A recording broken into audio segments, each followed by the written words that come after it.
Hello, കുറേ ദിവസമായി ഞാൻ ഓഫീസിലേക്ക് പോകാൻ ഒരു വ്ളോഗ് എടുത്തിട്ട്. അപ്പം ഞാൻ ഓർത്തു എന്താ ഓക്കെ ഇന്ന് നമുക്ക് ഓഫീസിൽ പോയ വ്ളോഗ് എടുക്കാമെന്ന് വിചാരിച്ചു. ഇപ്പോൾ ഫുൾ ഗെറ്റ് റെഡി ഒക്കെ കഴിഞ്ഞു. ഇനി ഞാൻ എൻ്റെ കസിന് വേണ്ടി വെയിറ്റ് ചെയ്യാണ്. അവൾ വന്നാൽ നമ്മൾ പോകുന്നു. ഞാൻ അങ്ങനെ ഓഫീസിൽ എത്തി. ഇനി നമുക്ക് പണിയെടുത്തതിന് ശേഷം കാണാം.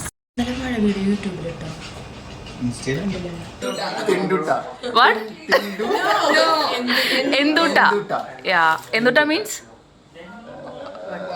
what is that like kind of okay 3:30 കഴിഞ്ഞു. സോ നമ്മൾ ചായ കുടിക്കാൻ വേണ്ടി പോവാണ്. രാഹുൽ ഇത് പുതിയ ആളാണ് നമ്മുടെ ഓഫീസിലെ.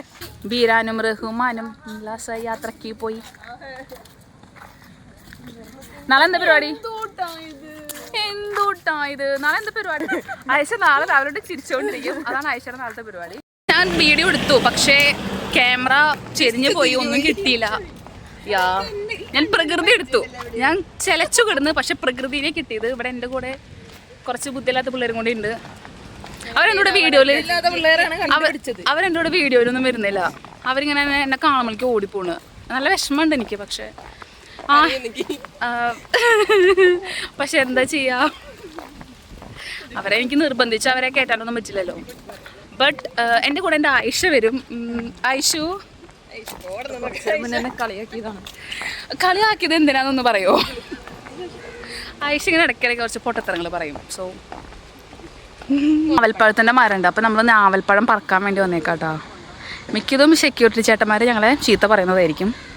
താഴെ നല്ലത് കിടക്കുന്നുണ്ടാവും, അത് നമ്മൾ പറക്കി കഴിക്കും. നിങ്ങൾ കഴിച്ചിട്ടുണ്ടോ ഞാവൽപ്പഴം? എല്ലാം ഇടുകൊണ്ടിരിക്കുക. ഒരു ഞാവൽപ്പഴം പറിക്കി അങ്ങനെ ഇടും, ഷെയർ ഇട്ടിങ്ങനെ. ഞാനല്ല പറക്കിയത്, നീ അല്ല അത് പറക്കിയെന്ന് പറഞ്ഞു.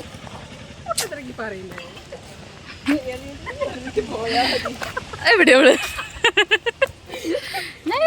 ഇവരിങ്ങനെ ചാൻസ് കിട്ടി എന്നെ ഊക്കും. I don't know why. ഇവിടെ ഉണ്ടല്ലോ പാമ്പൊക്കെയുള്ള സ്ഥലമാട്ടോ.